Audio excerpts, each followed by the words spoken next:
Olá, pessoal. Vamos dar continuidade na nossa aula de redes, na sequência ali da nossa camada de enlace.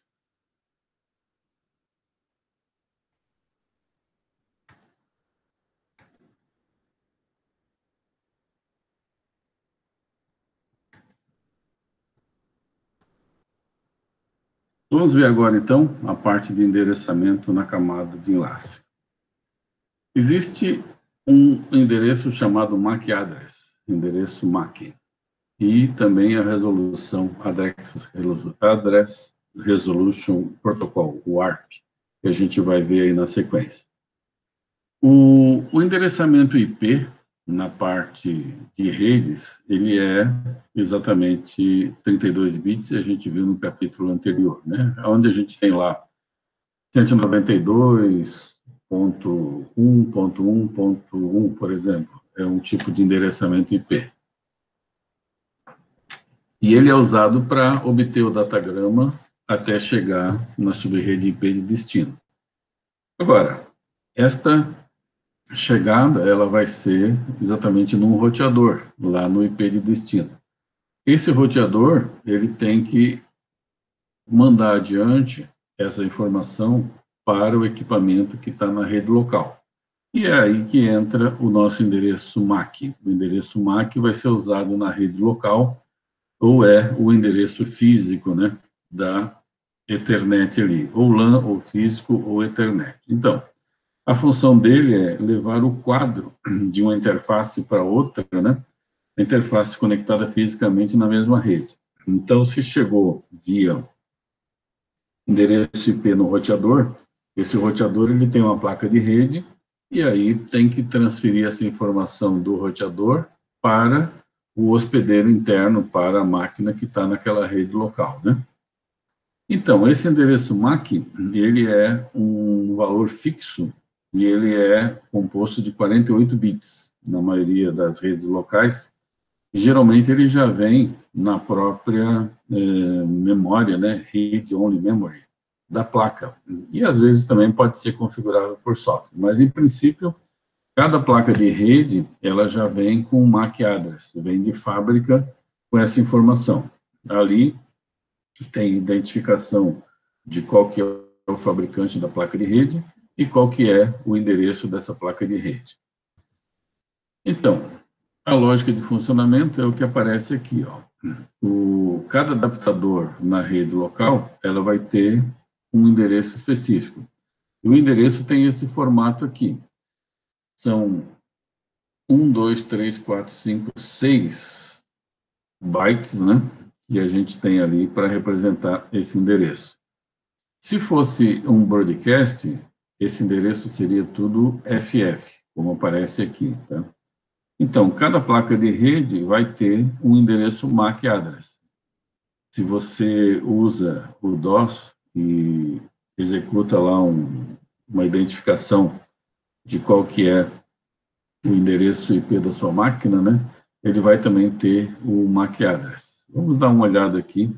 Deixa eu chamar um DOS aqui só para a gente ver essa parte de MAC address dos endereços que eu tenho aqui. Vamos ver se eu faço no ipconfig. Ó, o meu MAC address das placas aqui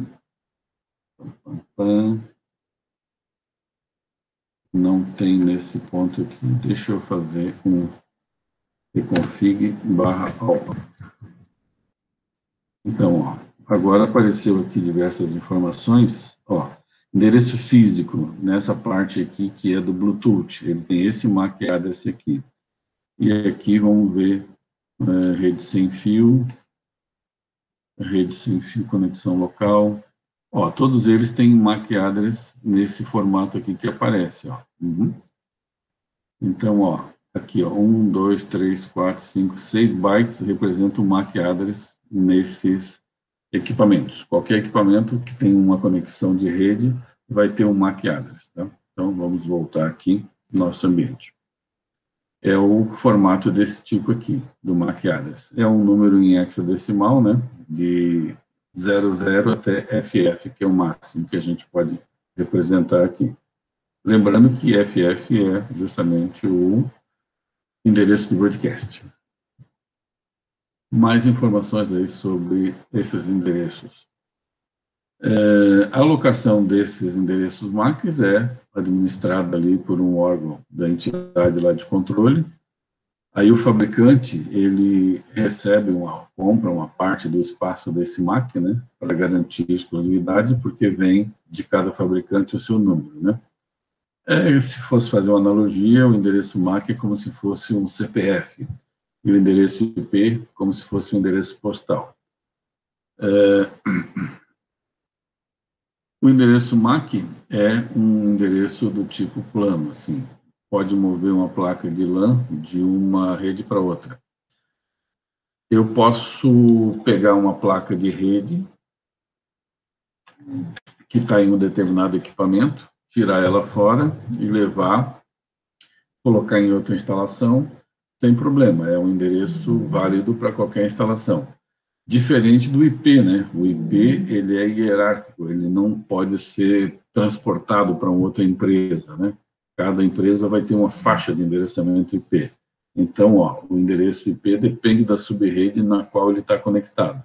Enquanto que o endereço MAC não, é uma coisa física naquela placa. Se eu tirar aquela placa, aquele endereço sai junto com a placa e eu vou botar em outro local físico, ele vai ser reconhecido lá no outro local físico. Por isso que a gente diz que o MAC tem portabilidade, eu posso levar para qualquer lugar, e o endereço IP não. Muito bem. Aqui tem uma situação interessante, né, que é justamente o protocolo ARP, ou Address Resolution Protocol. A pergunta, como que eu vou determinar o endereço MAC de B sabendo o endereço IP de B? Então, suponha que eu preciso mandar uma mensagem ou um quadro de rede para um determinado destino. Eu vou mandar isso através do destino do endereço IP. Mas, na verdade, eu preciso antes descobrir qual que é o endereço físico daquela placa de rede correspondente àquele IP. Então, é aí que entra esse protocolo ARP para resolver isso. Cada placa dessa vai ter um endereço IP, por exemplo, aqui 137.196.723, que corresponde a esse MAC address aqui embaixo, que termina com 53. E assim, cada placa tem um endereço IP e um MAC address, um endereço IP e um MAC address. Então, cada nó IP, ele vai ter uma tabela ARP. Aqui eu vou ter, então, neste nó, uma tabela ARP. Essa tabela ARP, ela vai ter um mapeamento de todos os endereços IPs em alguns nós dessa rede ali. Vai ser assim, endereço IP, endereço MAC. Então, na verdade, aqui eu tenho na placa de rede uma tabela que vai salvar os endereços IPs das outras máquinas que estão na rede. A gente já vai ver como é que chega lá.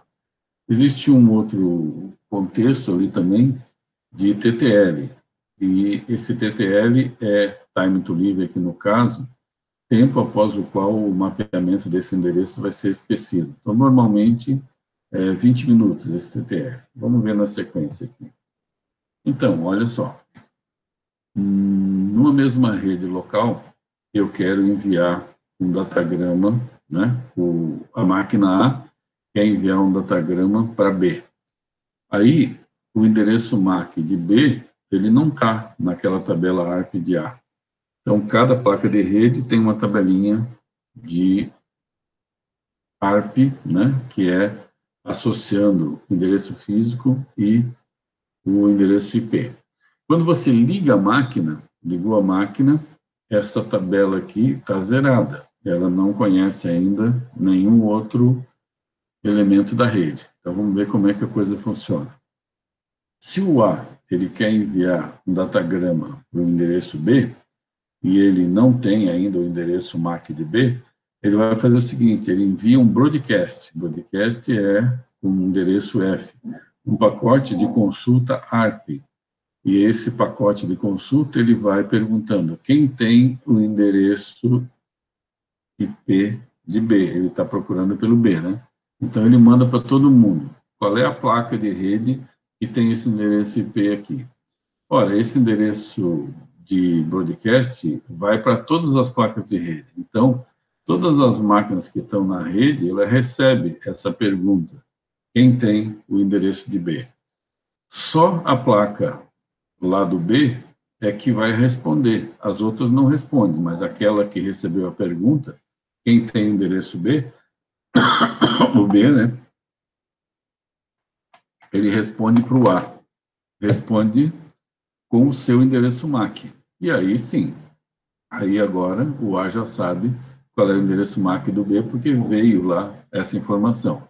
E o quadro, então, é enviado ao endereço MAC de A, e aí o A salva isso daí numa tabelinha, ó, aqui, ó, num cache.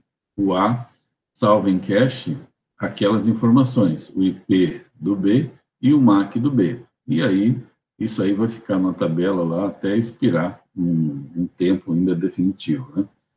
Esse protocolo ARP é plug and play, ou seja, os nós, eles criam as tabelas sem intervenção de ninguém.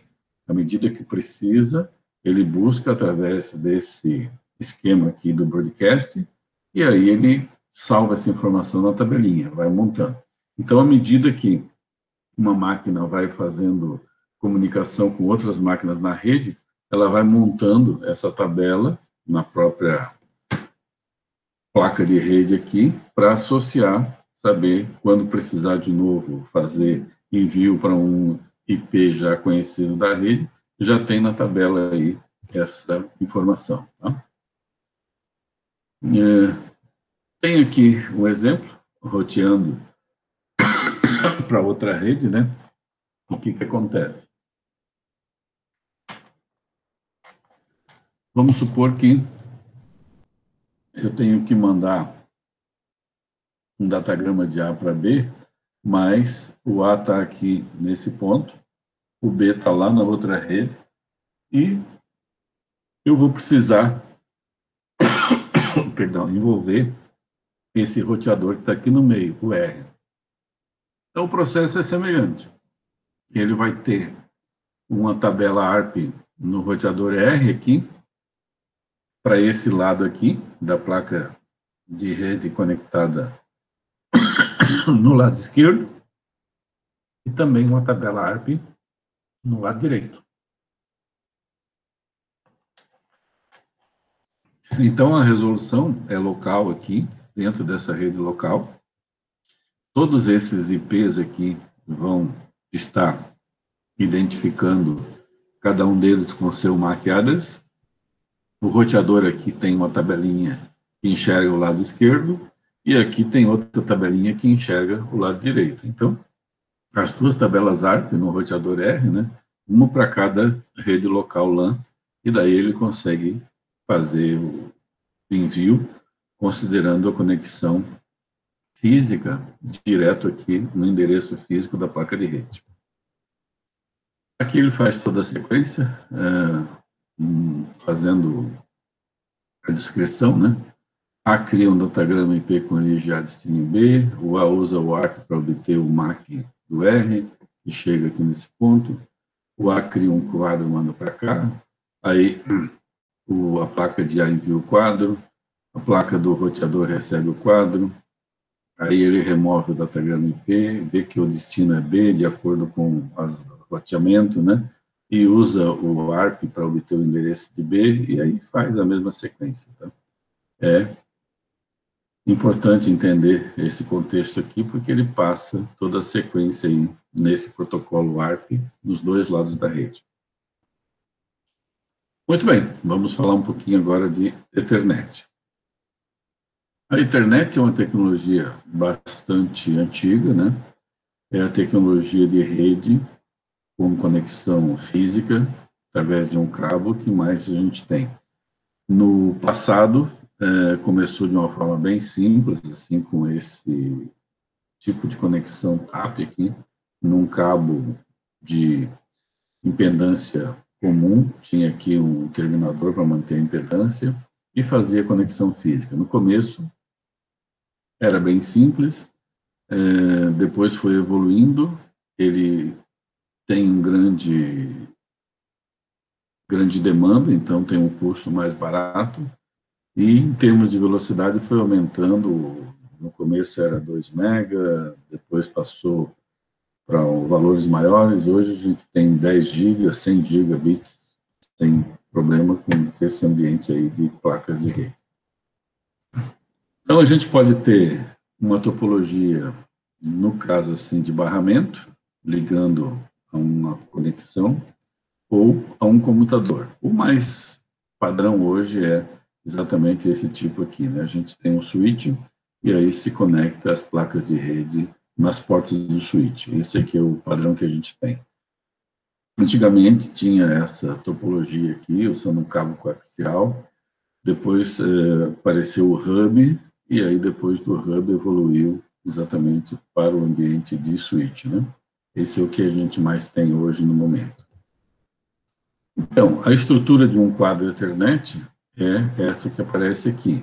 Eu tenho um preâmbulo, um endereço, aqui é o MAC address de destino, o MAC address de origem, o tipo, os dados e um CRC de controle lá no final. O adaptador está enviando, ele encapsula o datagrama IP na parte do quadro Ethernet. Pode ser IP ou um outro protocolo da camada de rede. Aí essa parte inicial aqui tem 7 bytes com esse padrão, seguido por um outro, e aí ele vai usar isso para sincronizar taxas de clock e poder mandar isso daí do receptor para o emissor. Aquele endereço de 6 bytes que a gente já viu, né, que é exatamente o nosso MAC address. O tipo aqui pode ser normalmente IP, mas poderia ser outros protocolos, o Novell, IPX, IPtalk. E o CRC lá no final, que é aquele Cyclic Redundância Checking calculado aí para mandar junto nesse quadro de rede. Uma Ethernet não confiável, sem conexão,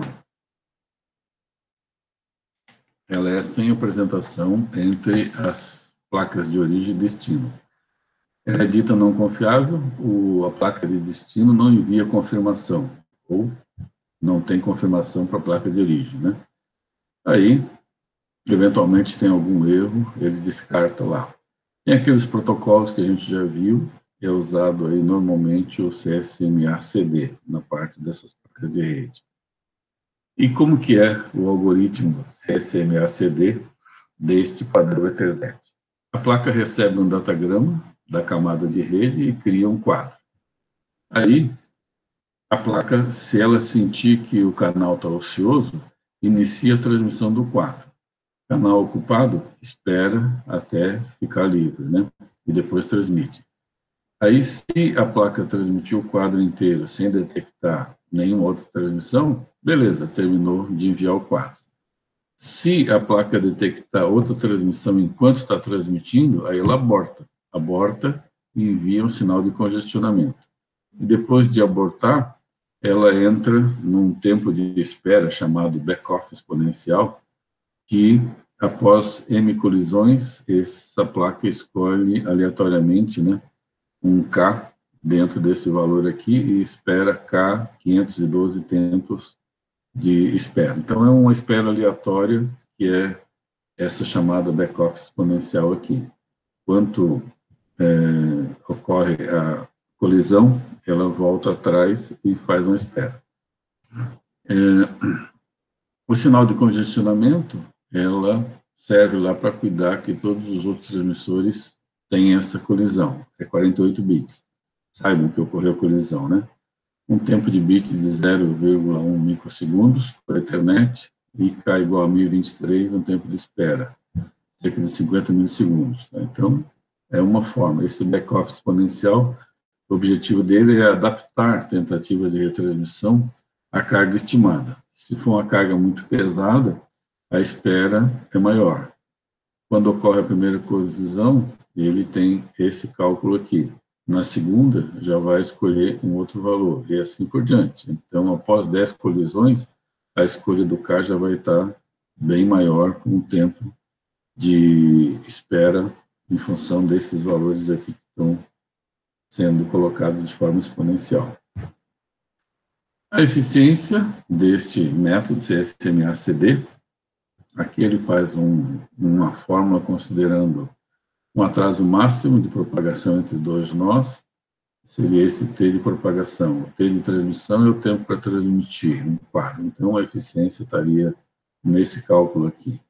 Melhor desempenho, e o Aloha é simples, barato, descentralizado, né? Então, essa é a fórmula aí da eficiência nesse tipo de rede. Falando de outros padrões Ethernet, 802.3, camada de enlace física, né? Muitos padrões diferentes, no caso de usar essa conexão.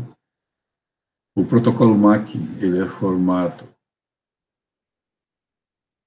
O protocolo MAC e o formato dos quadros são comuns, as diferenças são nas velocidades. Eu posso ter velocidade de 2 MB, 10 MB, e diferentes meios. Então, quando a gente olha essa parte de enlace física, a gente vê que tem conexões do tipo assim, 10 base T, 100 base T, 100 base SX. Então, esse tipo de formato aqui, ó, o T significa par trançado, twisted pair. Então, 100 base TX, 100 base T4, 100 base T2 são informações de camada física usando par de cobre. Esses aqui, ó, já são camadas de fibra, SX, BX, FX. Então, tem essas padronizações aqui para identificar se o meio de acesso é qual velocidade e qual o meio físico. Tem um esquema de codificação Manchester, que é usado aí no 10 base T. Cada bit tem uma transição e permite ali que clocks nos nós emissor e receptor sejam sincronizados entre si. Com isso, não é necessário um clock centralizado. Cada equipamento se controla entre si, né? Coisa bem da camada física, né? Codificação Manchester significa o seguinte, né? Sempre tem uma transição. Quando está aqui em 1, ele faz uma transição no meio. Quando está em 0, ele faz uma transição nesse sentido. Quando faz em 0, de novo, no mesmo sentido. Então, ele sempre tem uma transição para cada bit que está sendo transmitido. Muito bem. Vamos falar de comutador da camada de enlace. No passado, as redes eram interligadas, considerando um cabo coaxial. Depois, nessa situação do cabo coaxial, você tinha muita facilidade de ocorrer mau contato, ter problemas. Alguém passava lá para fazer limpeza atrás dos equipamentos, batia no cabo de rede, já permitia ficar tudo com um mau contato e parava a rede inteira. Depois veio os hubs, onde no hub você já tinha uma conexão física para cada equipamento.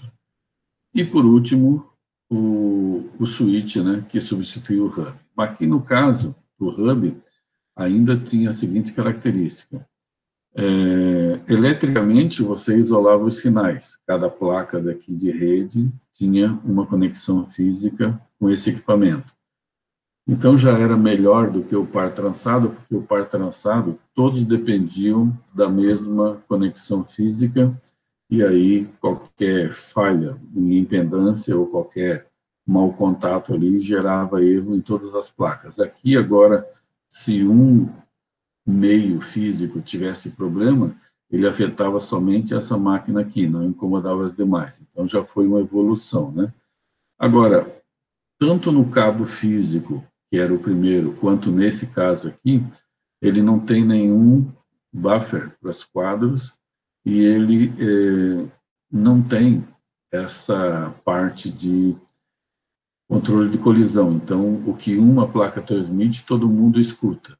E aí tem que se considerar um esquema de camada física bastante burra.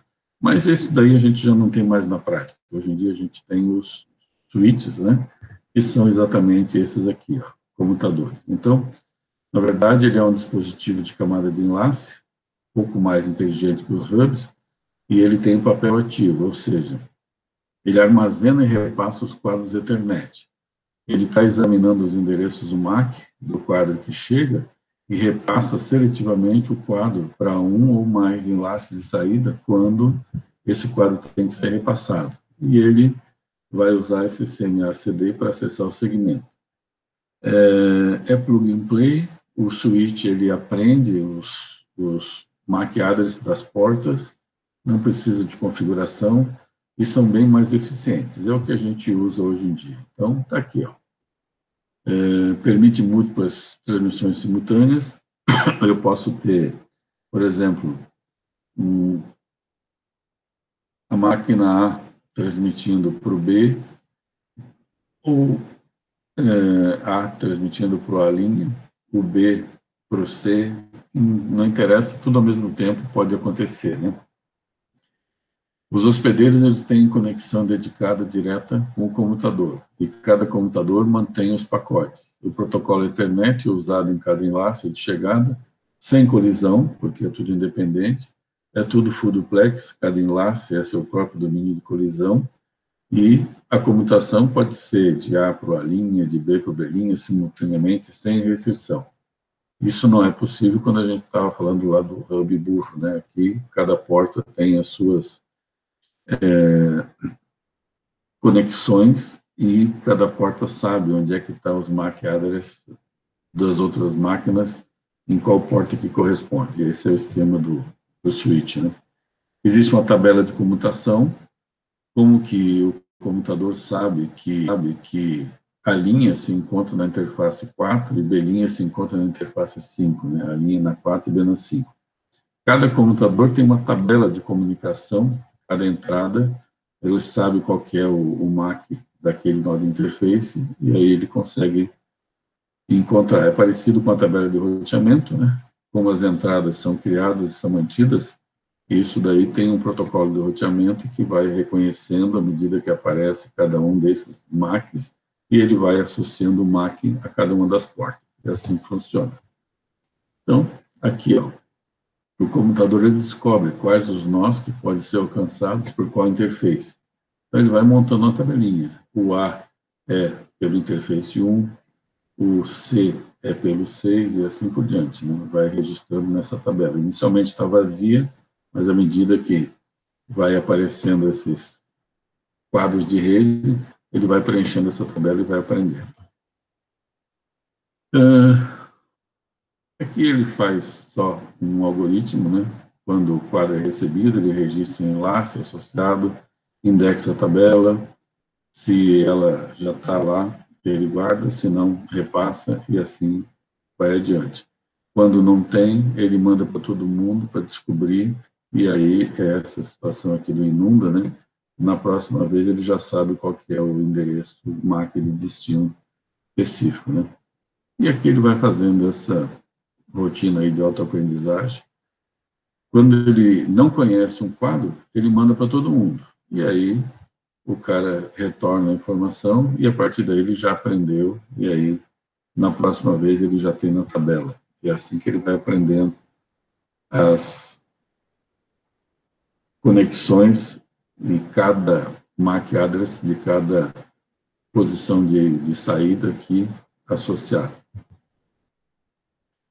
Uma coisa interessante, dá para interconectar esses computadores, né? Então eu poderia ter um switch aqui nesse nível, e aí, ligado a esse switch 4, eu tenho o 1, o 2 e o 3. E aí, o que acontece? Tem as tabelas de endereço aqui, em cada porta, e esse switch aqui, ele aprende todos os MAC address que estão abaixo aqui nessa porta. Então, ele vai colocando essas informações nas tabelas de tal forma que, se aparecer um quadro de rede por aqui, destinado a esse aqui, ele sabe que tem que sair por esse enlace exatamente assim, né? A autoaprendizagem funciona da mesma forma como se fosse um único comutador, tá? Um único switch. Aqui ele está mostrando os exemplos, né? Tem tabela de comutação para cada um desses caras aqui, S1, 2, 3 e o 4. Tá? Numa rede institucional, normalmente a gente tem alguma coisa assim, um roteador ligado aí à rede externa, ao mundo público, né? E switches envolvendo aqui servidores, por exemplo, servidor de correio, servidor web, e aqui áreas, departamentos, né, suítes. No caso do IFSC, que a gente tem um laboratório, tem um suíte lá com todas as máquinas do laboratório, que se liga ao suíte central, tem os servidores, tem outro laboratório que tem outro suíte, então cada laboratório nosso lá tem um suíte para centralizar a conexão dessas máquinas aqui, e esse switch, por sua vez, está conectado a um outro switch central. E é assim que funciona a topologia.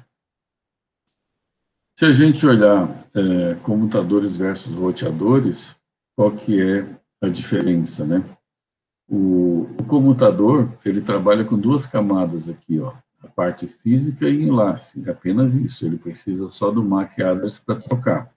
Já o roteador, ele tem a física, enlace e a parte de rede, porque ele precisa descobrir qual que é a rede de destino, né, para mandar. Então, se a gente olhar essas camadas, à esquerda aqui nesse hospedeiro, eu tenho uma mensagem que sai da aplicação, passa para o transporte, vai para a camada de rede, vai para o enlace, vai para a física, aí se conecta com um switch, por exemplo, lá o switch tem que analisar a parte física, a parte de enlace, vai mandar, por exemplo, para a porta do roteador, lá na placa de rede do roteador, tem a conexão física, enlace, aí o roteador abre mais uma camada, que é a parte de rede, para poder identificar qual que é o IP de destino, e aí ele, de novo, indexa para cá, para chegar, então, lá no final, repassando todas as camadas, física, enlace, rede, transporte e aplicação.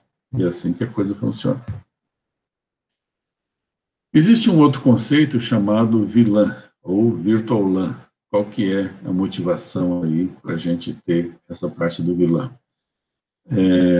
Você separar por grupos de usuários. Aqui tem um grupo da ciência da computação, da engenharia elétrica, da engenharia de computação. Tá? Então, o usuário da ciência da computação, ele muda lá para a engenharia elétrica e ele quer se conectar ao computador CC. Então, na verdade, tem uma forma aqui de você manter um grupo identificado de acordo com as portas do roteador. Aqui é mais fácil de verificar. Vamos supor que eu tenho um grupo que tem bastante tráfego entre eles, que é esse aqui da engenharia elétrica, então representado pelo azul. Esse outro aqui, pelo ciência da computação. Então, na verdade, você pode associar um grupo de usuários a um grupo de portas. Por exemplo, você poderia ter as impressoras todas num outro grupo de porta. Então, com isso, facilita o gerenciamento e a performance toda, né? Então, essa VLAN aqui, baseada em portas, as portas do computador são agrupadas, né? Para que você pense como se fosse isso aqui um único switch físico, né? Na VLAN, os computadores admitindo capacidade de VLAN pode ser configurados para definir múltiplas redes virtuais, redes locais virtuais. Então, é como se fisicamente eu tenho uma peça só, mas logicamente ele opera como se fosse dois switches. Esse grupo aqui que atende essa parte da elétrica e esse grupo aqui que atende a parte da ciência da computação. Essa é a ideia da VLAN. A VLAN permite separar as portas de um switch em áreas específicas para uso como se fosse um switch separado. Aqui, ó, baseado em porta, então eu posso simplesmente dizer que essa porta aqui pertence a esse grupo aqui dos amarelinhos, né? E assim, você tem isolamento de tráfego, tem repasse entre VLANs, o tráfego que vai por aqui é reconhecido naquela outra VLAN específica lá que pertence a ele. Tem um esquema também chamado de spanning, e aí essa parte de spanning significa o quê? Você pode ter uma configuração de algumas portas aqui nesse switch, pertencendo à VLAN da engenharia elétrica, um outro conjunto aqui pertencendo à VLAN da ciência da computação, e você interligar essa porta aqui de trunking, ó, essa porta 16 com a porta 1, é uma forma de você expandir aquela lógica para uma outra caixa física. Então, aqui você tem algumas portas que representam azul como sendo pertencentes à parte da engenharia elétrica e outras que são representando essa parte da computação. Então, a gente chama de trunking, porta de tronco, né? Essa interligação aqui entre os dois switches. Tá? É assim que a coisa funciona. Para fazer essa vilã, você tem que identificar qual que é a vilã. Então, tem esse quadro 802.1Q aqui, e ele tem uma informação a mais, ó, que é esse rótulo aqui, identificador do protocolo de rótulo. É esse cara aqui que identifica a vilã. Tá? É ali que dá para saber a qual grupo que pertence. Muito bem. Com isso, a gente encerra essa parte e depois continuaremos aí na parte do PPP.